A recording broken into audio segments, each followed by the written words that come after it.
Hello everyone, I am Meenu और आप मेरे साथ सुन रहे हैं डार्क पैशनेट लव का एपिसोड नंबर 42। करीब 35 मिनट बाद सुकून की कार उसके बंगले के सामने आकर रुकी। वो सभी कार से बाहर आए। सुकून के दोनों बच्चे भागते हुए अंदर चले गए। वहीं माया भी उनके साथ चली गई।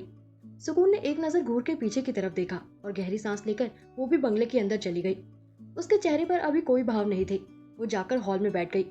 अपना फोन निकालकर कुछ सर्च करने लगी। उसके दोनों बच्चे साथ में लाए सामान को चेक कर रहे थे और काफी एक्साइटेड लग रहे थे। उन दोनों की ही आंखों में कल के लिए चमक और होठों पर मुस्कान थी।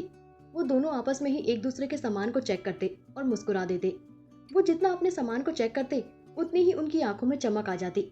फिर अपने बैग में सब अच्छे से सेट कर लिया। सुकून अपने बच्चों को देख रही थी और अपने बच्चों की आंखों में चमक और होठों की मुस्कुराहट देख उसे एक अलग ही खुशी मिल रही थी। आखिर अपने बच्चों की खुशी के लिए ही तो उसने इतने कष्ट सहे थे। आखिरकार आज वो अपने बच्चों की खुशियां देख पा रही थी। उन दोनों बच्चों को देखते हुए अचानक सुकून को अपना एक और बच्चा याद आया जिसे श्रुति ने ले लिया था। तभी उसे श्रुति की कई बातें याद आ गई। जब श्रुति ने जेल में उससे कहा था कि तुम्हारा बच्चा अब दुनिया में नहीं रहा, वो मर चुका है। ये सब कुछ याद कर सुकून उदास हो गई। तभी सुकून की बेटी उसके पास आई। उसके हाथ को पकड़कर बोली, माँ आप रो रही हैं?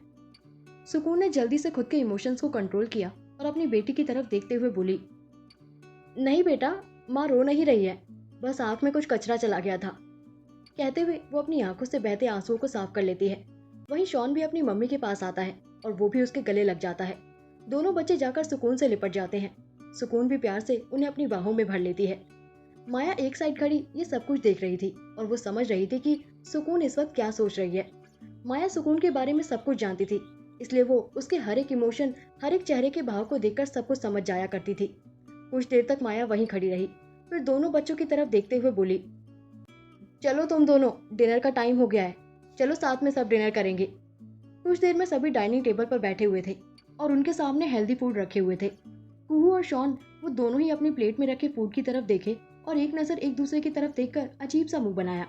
पर वो दोनों कुछ कर नहीं सकते थे क्योंकि सुकून हमेशा अपने बच्चों को हेल्दी फूड खिलाती थी, क्योंकि वो नहीं चाहती थी कि उन्हें किसी तरह की कोई बीमारी हो।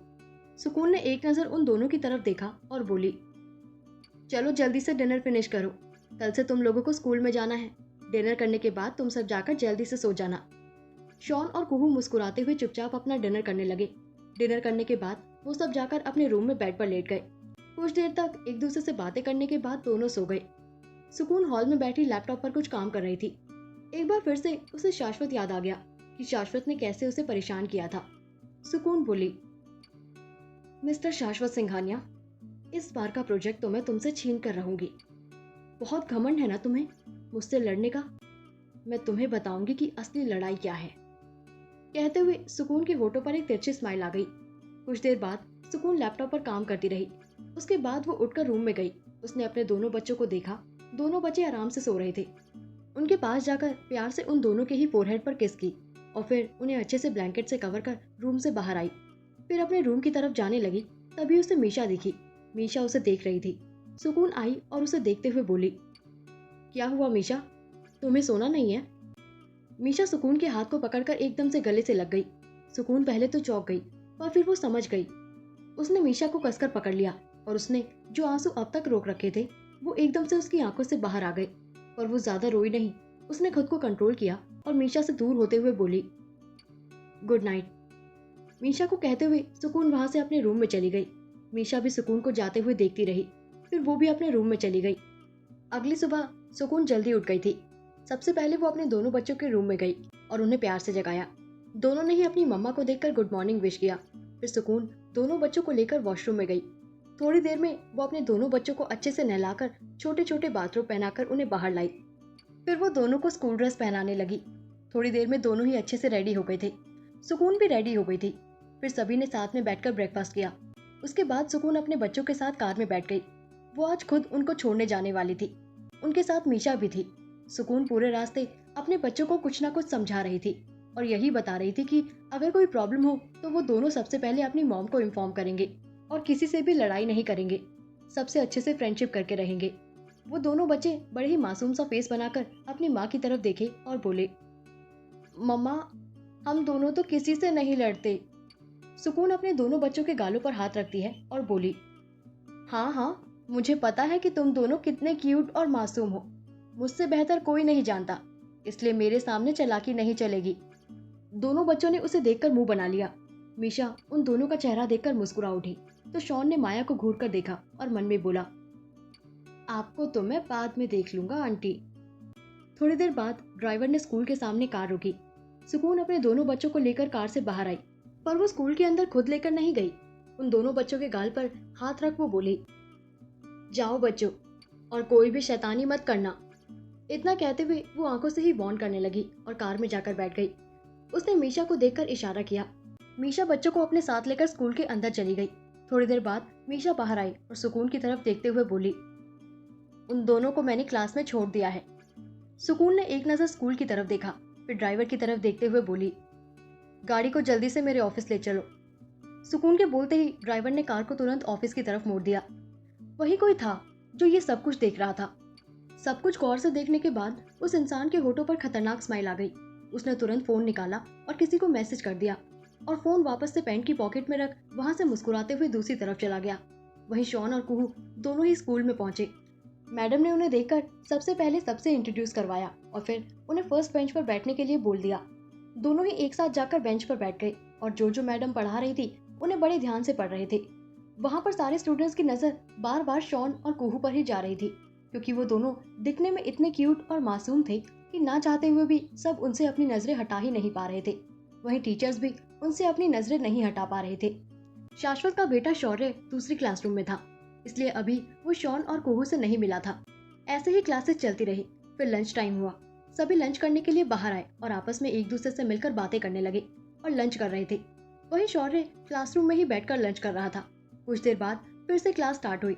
दोपहर के करीब 3 बजे उनकी सारी क्लासेस ओवर हो गई। छुट्टी होते ही शॉन और कुहू दोनों एक दूसरे के हाथ पकड़े स्कूल से बाहर की तरफ आ रहे थे कि अचानक एक आदमी वहां आया। वो दोनों की तरफ देखते हुए बोला, बच्चों, मैं आप लोगों के लिए कुछ लेकर आया हूँ। शॉन ने उसे अजीब तरह से देखा और बोला, मुझे कुछ नहीं चाहिए अंकल। और वो आदमी एक फूल निकाला और उन दोनों की तरफ देखते हुए बोला, ये तुम दोनों के लिए है, ये भगवान का है। शॉन और कुहू ने एक दूसरे की तरफ देखा कि तभी वो आदमी उस फूल को दोनों के चेहरे के पास ले गया। उसमें से कुछ नशीला पदार्थ निकला, जिससे दोनों ही कुछ ही देर में बेहोश हो गए। ये देखकर उस आदमी के होठों पर एक खतरनाक स्माइल आ गई। फिर वो आदमी उन्हें उठाकर स्कूल के दूसरे रास्ते से बाहर लेकर आया। फिर उन दोनों को कार में बिठाकर कार को स्टार्ट कर वहां से आगे बढ़ गया। फिर उस आदमी ने कार में बैठे हुए किसी नंबर पर कॉल किया। कुछ रिंग जाने के बाद कॉल पिक हुआ और दूसरी तरफ से एक लड़की की आवाज आई। वो तुरंत बोली, क्या हुआ, काम हुआ या नहीं? वो आदमी तुरंत ही बोला, मैडम काम हो गया। ये सुनते ही उस लड़की के होठों पर एक कुटिल मुस्कान आ गई। श्रुति अपने आदमी द्वारा कही गई बातों को सुनकर बहुत खुश थी। वो अपने मन में बोली, आखिरकार मेरा प्लान आज सक्सेस हो ही गया। बहुत उड़ रही थी ना तुम सुकून। नींद, चैन, सुकून सब कुछ छीन नहीं लूंगी तो मेरा नाम श्रुति नहीं। अगर तुम उस वक्त उस आग में जलकर मर गई होती तो शायद तुम्हें उतनी तकलीफ नहीं होती, लेकिन तुमने बचकर बहुत बड़ी गलती कर दी। तुम सोच भी नहीं सकती कि अब मैं तुम्हारा क्या हश्र करूंगी। अब मैं तुम्हें मारूंगी नहीं, तुम्हें एक ऐसा दर्द दूंगी जिसे तुम सहन नहीं कर पाओगी और खुद ही मरने पर मजबूर हो जाओगी। अब तुम देखती जाओ सुकून, मैं क्या करती हूँ। सबसे पहले तो मैं तुमसे तुम्हारी सबसे कीमती चीज हमेशा के लिए छीन लूंगी और तुम्हें खून के आंसू नहीं रुलाए तो मेरा नाम श्रुति नहीं। ये कहते हुए श्रुति तेज तेज खतरनाक हंसी हंसने लगी। उसकी हंसी पूरे रूम में गूंज रही थी। थोड़ी देर बाद श्रुति चेयर पर से उठी और अपने बालों को पीछे की तरफ झटकते हुए फोन को अपने हाथ में लिए रूम से बाहर आई। फिर तेज कदमों के साथ चलकर घर से बाहर निकल गई। वो बाहर आकर कार में बैठी और ड्राइवर को एक एड्रेस बताया। कुछ ही देर बाद ड्राइवर ने कार को आगे बढ़ा दिया। करीब 20 मिनट बाद ड्राइवर ने कार को एक फेमस पार्लर के सामने रोका। श्रुति कार से बाहर आई और उस पार्लर की तरफ बढ़ गई।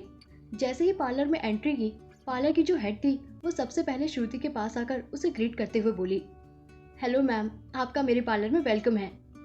श्रुति एरोगेंट वे में चलकर जाकर सोफे पर बैठ गई और बोली, मुझे यहाँ का बेस्ट ट्रीटमेंट चाहिए। सबसे पहले तुम अपने बेस्ट एम्प्लॉय को बुलाओ और सबसे बेस्ट जो भी 3 ट्रीटमेंट और थेरेपी है वो सब मुझे करानी है। ये सुनकर वो मैनेजर बोली, ओके मैम, मैं अभी आपके लिए बेस्ट एम्प्लॉय और बेस्ट थेरेपी की अरेंजमेंट कराती हूँ। कुछ देर में श्रुति पार्लर के बेड पर लेटी हुई थी और उसका मसाज हो रहा था। उसके आसपास बहुत सारी गर्ल्स थी, जो कि कोई उसके मैनिक्योर पेडिक्योर कर रहे थे तो कोई उसकी हेड मसाज। तो कोई बॉडी मसाज कर रहे थे। श्रुति इस वक्त खुद को किसी रानी की तरह महसूस कर रही थी। वो अपने मन में बोली, आज मैं इस तरह से रेडी होकर शाश्वत के पास जाऊंगी कि शाश्वत मेरे करीब आने से खुद को रोक नहीं पाएगा। आज चाहे कुछ भी हो जाए, मुझे शाश्वत को अपना बनाना ही है। मुझे उसके साथ नाइट स्पेंड करनी होगी, तभी तो उसका बच्चा मेरे पेट में आएगा। और अगर एक बार मेरे साथ नाइट स्पेंड कर लिया तो फिर उसे मुझसे शादी करनी ही पड़ेगी। ये कहते हुए श्रुति के होठों पर एक कुटिल मुस्कान आ गई। कहानी में आगे क्या होगा जानने के लिए सुनते रहें डार्क पैशनेट लव के आने वाले एपिसोड्स। Thank you.